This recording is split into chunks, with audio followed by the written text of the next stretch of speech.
Start rolling. திருச்சியைச் சேர்ந்த cheddar மற்றும் தனலட்சுமி ஸ்ரீனிவாசன் ஆகிய 2 மருத்துவக் கல்லூரிகளும் கிட்னி திருட்டில் ஈடுபடுகிறது என்ற தகவல் ஆகஸ்ட் 2025 ஊடகங்களில் வெளிவருகிறது. சுகாதாரத்துறை அமைச்சர் திரு மா சுப்பிரமணியம் அவர்கள் ஒரு விளக்கத்தை கொடுத்தாரு பாருங்க.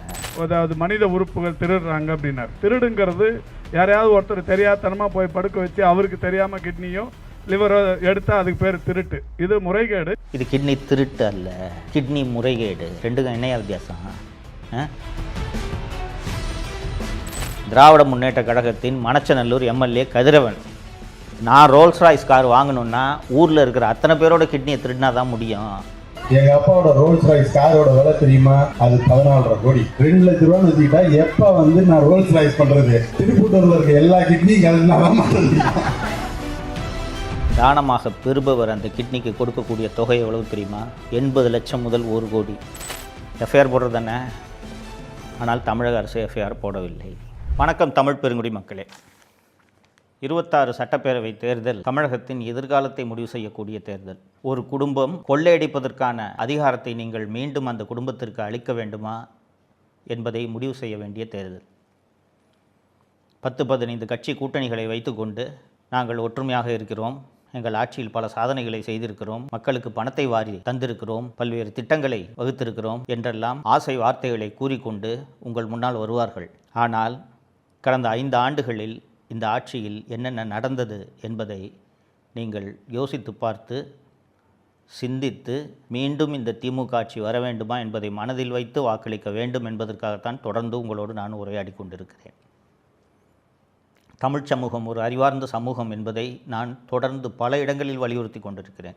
கீழடியில் கிடைத்த கல்வெட்டுகளின்படி 3000 ஆண்டுகளுக்கு முன்பு எழுத்தறிவு பெற்ற சமூகம் இந்த சமூகம். இந்த சமூகம் 2021 தேர்தலில் ஒரு முறை ஏமாந்து இந்த குடும்பத்திற்கு வாக்களித்து விட்டது. மீண்டும் இந்த சமூகம் இந்த திராவிட மாயை என்பதை நம்பி ஏமாந்து இந்த குடும்பம் கொள்ளையடிப்பதற்கான ஒரு வாய்ப்பை கொடுத்துவிடக்கூடாது என்பதற்காகத்தான் இந்த அவலாட்சியில் நடந்த சம்பவங்களை பற்றியெல்லாம் தொடர்ந்து நாம் விவாதித்து கொண்டிருக்கிறோம்.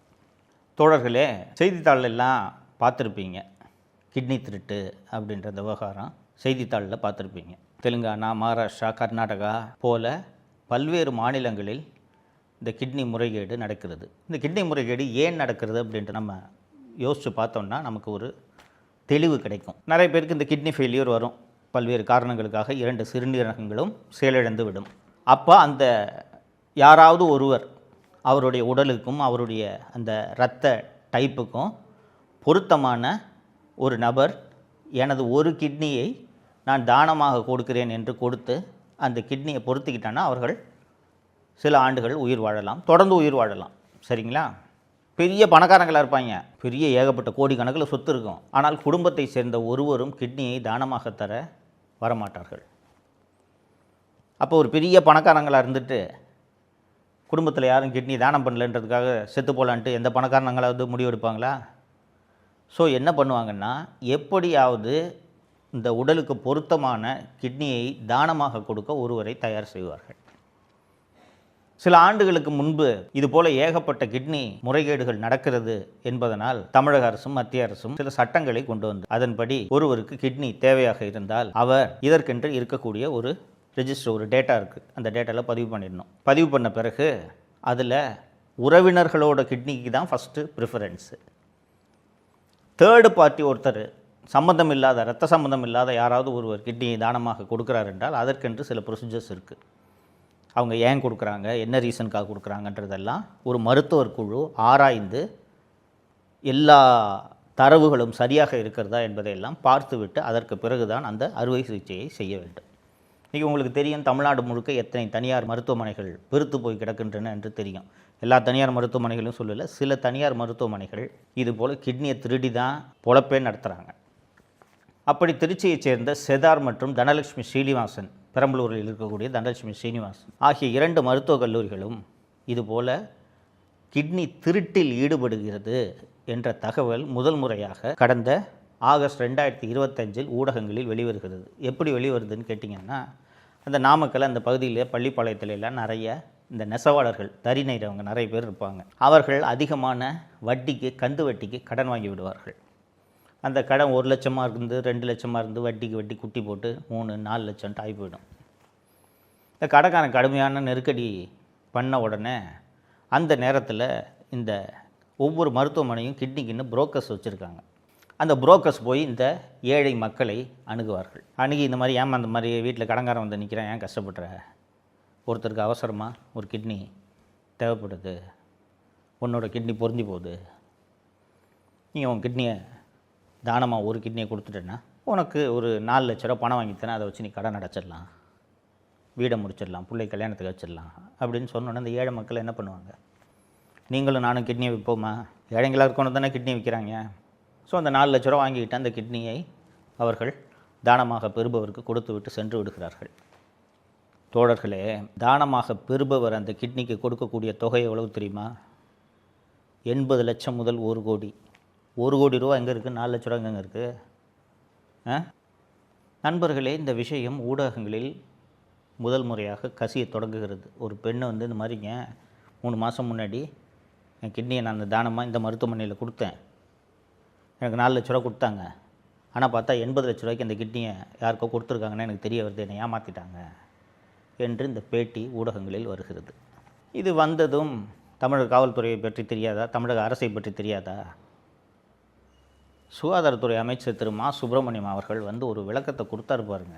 ஒரு ஐஏஎஸ் அலுவலர் வினீத் தலைமையில், ப்ராஜெக்ட் டைரக்டர் வினீத் தலைமையில் விசாரணை குழு போட்டோம். அதாவது மனித உறுப்புகள் திருடுறாங்க அப்படின்னாரு. இது என்ன டீப்பாக போனோம்னா, இது திருடா முறைகேடாங்கிறத முதல்ல அதை புரிஞ்சுக்கணும். திருடுங்கிறது யாரையாவது ஒருத்தர் தெரியாதனமாக போய் படுக்க வச்சு அவருக்கு தெரியாமல் கிட்னியோ லிவரோ எடுத்தால் அதுக்கு பேர் திருட்டு. இது முறைகேடு. இது கிட்னி திருட்டு அல்ல, கிட்னி முறைகேடு. ரெண்டுக்கும் என்னையா வித்தியாசம்? இது திருட்டு அல்ல, முறைகேடு. நாங்கள் இதை விசாரிக்கிறதுக்கு ஒரு மருத்துவ குழுவை அமைக்கிறோம் என்று ஒரு ஐஏஎஸ் ஆஃபீஸர் மற்றும் மூத்த மருத்துவர்கள் தலைமையில் ஒரு குழுவை அமைக்கிறார்கள். அந்த குழு போய் செதார் மருத்துவமனை மற்றும் தனலட்சுமி சீனிவாசன் மருத்துவமனை ஆகிய 2 மருத்துவமனைகளிலும் நடந்த அந்த கிட்னி மாற்று ஆப்ரேஷன் எல்லா ஆவணங்களையும் ஆய்வு செய்கிறார்கள். ஆய்வு செய்து அந்த கமிட்டி என்ன அறிக்கை கொடுக்குது தெரியுமா? ஒரு கிட்னி மாற்று, சிறுநீரக மாற்று அறுவை சிகிச்சை செய்ய வேண்டும் என்றால் இதெல்லாம் ப்ரொசீஜரு, இத்தனை ஸ்க்ரீனிங் கமிட்டி இருக்குது, இவ்வளவு டாக்குமெண்ட்ஸ் இருக்குது, இது எல்லாத்தையும் செக் பண்ணி இது எல்லாமே சரியாக இருந்தால் மட்டும்தான் அறுவை சிகிச்சை செய்ய வேண்டும். ஆனால் இந்த 2 மருத்துவமனைகளும் எந்த நடைமுறையையும் பின்பற்றாமல், எந்த விதிகளையும் பின்பற்றாமல் அவங்க இஷ்டத்துக்கு சிறுநீரக மாற்று அறுவை சிகிச்சை செய்திருக்கிறார்கள் அப்படின்னு சொல்லிட்டாங்க. இது தமிழக அரசு அமைத்த குழு. இது போன்ற ஒரு தமிழக அரசு அமைத்த ஒரு மருத்துவ குழு, ஐஏஎஸ் அதிகாரி தலைமையிலான ஒரு குழு ஒரு அறிக்கை கொடுத்துட்டோன்னா இதோட அடுத்த கட்டம் இந்தாங்க, எஃப்ஐஆர் போடுறது தானே. ஆனால் தமிழக அரசு எஃப்ஐஆர் போடவில்லை. நான் ஏற்கனவே குறிப்பிட்ட கர்நாடகா, ஆந்திரா, தெலுங்கானா போன்ற மாநிலங்களில் இது போன்ற கிட்னி திருட்டு நடந்த போதெல்லாம் கடுமையான நடவடிக்கைகள் எடுத்திருக்கிறார்கள். அந்த சிறுநீரக மாற்று அறுவை சிகிச்சை செய்த மருத்துவர்கள் உள்ளிட்ட அத்தனை பேரையும் கைது செய்திருக்கிறார்கள். தமிழ்நாடு அரசு எஃப்ஐஆர் போடலைங்க. சென்னை உயர்நீதிமன்ற மதுரை கிளையில் ஒரு பொதுநல வழக்கு தாக்கல் செய்யப்படுகிறது. தாக்கல் செஞ்ச உடனே நீதிபதி திரு எஸ்.எம். சுப்பிரமணியம் அவர்கள் தலைமையிலான அமர்வு வழக்கு தாக்கல் செஞ்ச உடனே அரசு தரப்பு பார்த்து கேட்குறாரு, என்ன சார் எஃப்ஐஆர் போடுறதுல உங்களுக்கு என்ன சார் பிரச்சனைன்னு கேட்குறாரு. அரசு தரப்பு வழக்கறிஞர், எடுத்தவனெல்லாம் இந்த விஷயத்தில் எஃப்ஐஆர்லாம் போட முடியாது சார், நாங்கள் இதற்கென்று சில வழிமுறைகள்லாம் இருக்குது, இந்த கிட்னி டிரான்ஸ்பிளான்ட் சம்பந்தமாக இருக்கக்கூடிய சட்டம் எஃப்ஐஆர் போடக்கூடாதுன்னு எங்களை தடுக்குது என்று ஒரு வாதத்தை வைக்கிறார். வைத்ததும் அந்த பொதுநல வழக்கு தொடுத்த அந்த மனுதாரர் சார்பில் போன வாரம் கூட தெலுங்கானாவில் எஃப்ஐஆர் போட்டு டாக்டர்ஸ் அரெஸ்ட் பண்ணிட்டு போயிருக்காங்க, தமிழ்நாட்டு டாக்டர்ஸை அரெஸ்ட் பண்ணிட்டு போயிருக்காங்க, கர்நாடகாவில் கைதுகள் நடந்திருக்கின்றன, மகாராஷ்டிராவில் கைதுகள் நடந்திருக்கின்றன, இவங்க பொய் சொல்கிறாங்க என்று சொன்னதும் நீதிபதி, நீங்கள் எஃப்ஐஆர் போடுற மாதிரி எனக்கு தெரியலங்க, ஒரு விஷயத்தை புரிஞ்சுக்குங்க, ஏழை ஜனங்க தான் கிட்னியை தானமாக கொடுக்குறாங்க, இது அரசியலமைப்பு சட்டம் பிரிவு 21 வழங்கியுள்ள வாழும் உரிமைக்கு எதிரானது, ரைட் டு லைஃப் இருக்குல்ல, இந்த ரைட் டு லைஃப்பை பறிக்குது இந்த கிட்னி திருட்டு, இவ்வளவு மோசமான ஒரு சம்பவம் நடந்திருக்குது, நான் மீண்டும் மீண்டும் ஏன் சார் எஃப்ஐஆர் போடலன்னு கேட்டால் அரசு தரப்பு எஃப்ஐஆர் போட மாட்டேன் என்பதற்கு பல்வேறு காரணங்களை சொல்கிறதே தவிர எஃப்ஐஆர் போடுவேன்ட்டு ஒரு வார்த்தை சொல்லவில்லை. ஸோ எனக்கு தமிழக அரசு இதை விசாரிக்கும் என்ற நம்பிக்கை எனக்கு இல்லை. அதனால் உடனடியாக ஒரு சிறப்பு புலனாய்வு குழுவை அமைக்கலாம் என்று இருக்கிறேன். அதனால் தமிழகத்தை சேர்ந்த ஒரு 5 IPS அதிகாரிகளின் பட்டியலை கொடுங்கள் என்று காலையில் நீதிபதி அரசு தரப்பில் ஆஜரான மூத்த வழக்கறிஞர் திரு அஜ்மல் கான் அவர்களிடம் சொல்கிறார். மதியம் 2:30 மணிக்கு திரு அஜ்மல் கான் அவர்கள் வருகிறார். வந்துட்டு IPS அதிகாரி 5 பேரை தானே கொடுங்கன்னு சொன்னாங்க. அஜ்மல் கான் ஒரு SP, ஒரு DSP, ஒரு இன்ஸ்பெக்டர் பேர் கொடுத்து இந்தாங்க சார் இவங்க விசாரிப்பாங்க அப்படின்னு சொன்ன உடனே நீதிபதிக்கு தெரிஞ்சு போச்சு. ஒரு இன்ஸ்பெக்டரும் DSPயும் கிட்னி திருட்ட விசாரிச்சிட முடியுமா? அதுவும் அந்த தனலட்சுமி ஸ்ரீனிவாசன் மருத்துவமனையின் உரிமையாளர் திராவிட முன்னேற்ற கழகத்தின் மணச்சநல்லூர் MLA கதிரவன். அவர் ஒரு இடத்துல வெளிப்படையாக பேசுகிறாரு. நான் கிட்னி திருடினேன்னு சொல்கிறாங்க. ரோல்ஸ் ராய்ஸ் கார் வச்சுருக்கேன்னு சொல்கிறாங்க. எங்கள் அப்பா தான் ரோல்ஸ் ராய்ஸ் கார் வச்சுருக்காரு. நான் ரோல்ஸ் ராய்ஸ் கார் வாங்கணுன்னா ஊரில் இருக்கிற அத்தனை பேரோட கிட்னியை திருடினா தான் முடியும். ஒரு கிட்னி மாற்று அறுவை சிகிச்சைக்கு எங்கள் மருத்துவமனைக்கு 20,000 தான் கிடக்குதுன்னு கணக்கு வழக்கு சொல்லிட்டு இருக்காருங்க அவர். எங்க அப்பாவோட ரோல்ஸ் ராய்ஸ் காரோட விலை தெரியுமா? அது 14.5 கோடி. நான் பண்ண மொத்த ஆபரேஷனே 252 தான். 2 லட்ச ரூபான்னு வச்சுக்கிட்டா எப்ப நான் ரோல்ஸ் ராய்ஸ் பண்றது? திருப்பூட்டூர்ல இருக்க எல்லா கிட்னியும் ஸோ இதற்கு பிறகு நீதிமன்றம் இவங்ககிட்ட கேட்டால் லிஸ்ட்டை கொடுக்க மாட்டாங்கன்னு சொல்லிட்டு ரெஜிஸ்ட்ரியில் ஒரு IPS ஆஃபீஸரோட லிஸ்ட்டை கொடுங்கன்னு சொல்லிட்டு ஒரு லிஸ்ட்டை கேட்டு வாங்குறாங்க. வாங்கி ஒரு 5 IPS அதிகாரிகளை தேர்ந்தெடுத்து சிறப்பு புலனாய்வு குழுவை அமைத்து இந்த சிறப்பு புலனாய்வு குழு இந்த கிட்னி முறைகேட்டை விசாரிக்கும் என்று நீதிமன்றம் சிறப்பு புலனாய்வு குழுவை அமைத்து உத்தரவிட்டது. தோழர்களே, இதில் ஏதாவது இந்த நீதிமன்றத்தோட உத்தரவில் ஏதாவது தவறு இருக்கா? நீதிமன்றம் திருப்பி கேட்குது, ஏங்க நீங்கள் அமைச்ச மருத்துவ குழு கிட்னி முறைகேடு நடந்திருக்குன்னு சொல்லிட்டு அறிக்கையில் சொல்லியிருக்குங்க, அப்புறம் என்னங்க FIR போட உங்களுக்கு என்னங்க பிரச்சனைன்னு கேட்டால், இல்லை சார் ரூல்ஸில் இடம் இல்லை சார்னு காரணம் சொல்லிகிட்டு இருக்காங்க. இன்னொன்று கொஞ்சம் யோசிச்சு பாருங்கள். கடன் காரணமாக ஏழை மக்கள்கிட்ட 4 லட்ச ரூபாய்க்கு கிட்னியை வாங்கிட்டு 1 கோடி ரூபாய்க்கு அதை விற்றாங்கன்னா எவ்வளோ பெரிய கொடூரம். உலகத்தில் எங்கேயாவது இந்த கொடூரம் நடக்குமா? அதுவும் அதை பண்ணுறது ஒரு திமுக MLAவோட மருத்துவமனை எனும்போது இதை எவ்வளவு சீரியஸாக விசாரித்திருக்க வேண்டும். தோழர்களே, இந்த மதுரை உயர்நீதிமன்றம் அளித்த இந்த தீர்ப்புக்கு எதிராக மீண்டும் பல லட்சம் ரூபாய் மக்கள் வரிப்பணத்தை செலவு பண்ணி உச்சநீதிமன்றம் போகுது தமிழ்நாடு கவர்மெண்ட்டு. நீங்கள் நம்ப மாட்டீங்க, போனாங்க உச்சநீதிமன்றத்துக்கு. இந்த மாதிரி SIT ஃபார்ம் பண்ணிட்டாங்க, நீதிமன்றம் நியமித்த இந்த SITயை ரத்து பண்ணணும், நாங்கள் தமிழக அரசை விசாரிக்கிறோம், இந்த மாதிரி SIT விசாரணைக்கு உத்தரவிட்டது சட்டப்படி தவறு அப்படி இப்படின்ட்டுலாம் ஏதோ சொன்னாங்க. ஆனால் உச்சநீதிமன்றம் சென்னை உயர்நீதிமன்றத்தின் தீர்ப்பில் தலையிட முடியாது என்று சொன்னதோடு அந்த வழக்கு விசாரணையின் போது மெட்ராஸ் ஹைகோர்ட் எந்த ஆர்டர் கொடுத்தாலும் எதுக்கு எடுத்துக்கிட்டு அப்பீலில் வரீங்க என்று ஒரு கேள்வியையும் எழுப்பியது. அந்த SIT தனது விசாரணையை எல்லாம் முடித்து ஒரு 12 பேர் மீது குற்றப்பத்திரிகை தாக்கல் செய்து விட்டோம் என்று நீதிமன்றத்தில் ஒரு அறிக்கையை தாக்கல் செய்திருக்கிறது. இந்த 12 பேரும் யார் தெரியுங்களா? ஏழை மக்களை அணுகுகிறார்கள் அல்லவா, புரோக்கர்கள், அவர்கள்தான். இந்த கிட்னி திருட்டு, இந்த முறைகேடு, விதிமுறைகளை பின்பற்றாத இந்த ஆப்ரேஷன் நடந்தது, இது எல்லாவற்றிலும் அந்த மருத்துவமனை சம்மந்தப்பட்டிருக்கிறதா இல்லையா? அந்த சிறுநீரக மாற்று அறுவை சிகிச்சை செய்த மருத்துவர் சம்மந்தப்பட்டிருக்கிறாரா இல்லையா? அந்த சிறுநீரக மாற்று அறுவை சிகிச்சைக்கு ஒப்புதல் அளித்த குழுவில் அமர்ந்த மருத்துவர்கள் சம்மந்தப்பட்டிருக்கிறார்களா இல்லையா? இறுதியாக அந்த மருத்துவமனையின் உரிமையாளர் சம்மந்தப்பட்டிருக்கிறாரா இல்லையா? அவர்கள் யார் மேலேயும் சார்ஜ் ஷீட் போடாமல் புரோக்கர்ஸ் மேலே சார்ஜ் ஷீட் போட்டால் இது என்னங்க விசாரணை? இந்த விசாரணை குழுவின் தலைவராக மதுரை உயர்நீதிமன்ற கிளை நியமித்தது பிரேமானந்த் சின்ஹா என்ற IPS அதிகாரி. இப்போது IGயாக இருக்கிறார். இந்த பிரேமானந்த் சின்ஹா யார் என்றால், அவர் SPயாக இருந்தபோது பெரம்பலூர் மாவட்டத்தில் அவர் SPயாக இருந்தார். அப்போது தான் இந்த மணச்சநல்லூர் MLAவோட தனலட்சுமி ஸ்ரீனிவாசன் மருத்துவக் கல்லூரி கட்டுவதற்கான இடம் தேடிட்டு வாங்கிட்டு இருக்காங்க. எல்லாரும் இடத்த உடனே விற்றுருவாங்களா? ஒரு சில விவசாயிகள் விற்க மாட்டாங்கல்ல. அந்த மாதிரி நிலத்தை விற்க மறுத்த விவசாயிகள் மீது பொய் வழக்கு போட்டு அவர்களை மிரட்டி தனலட்சுமி ஸ்ரீனிவாசன் குழுமத்திடம் நிலத்தை விற்க உதவி செய்தது யார் என்றால் இந்த பிரேமானந்த் சின்ஹா. அந்த பிரேமானந்த் சின்ஹாவை இந்த கிட்னி முறைகேட்டை விசாரிக்கிறதுக்கு ஒரு சிறப்பு புலனாய்வு குழுவின் தலைவராக போட்டால் விசாரணை எப்படி நடக்கும்?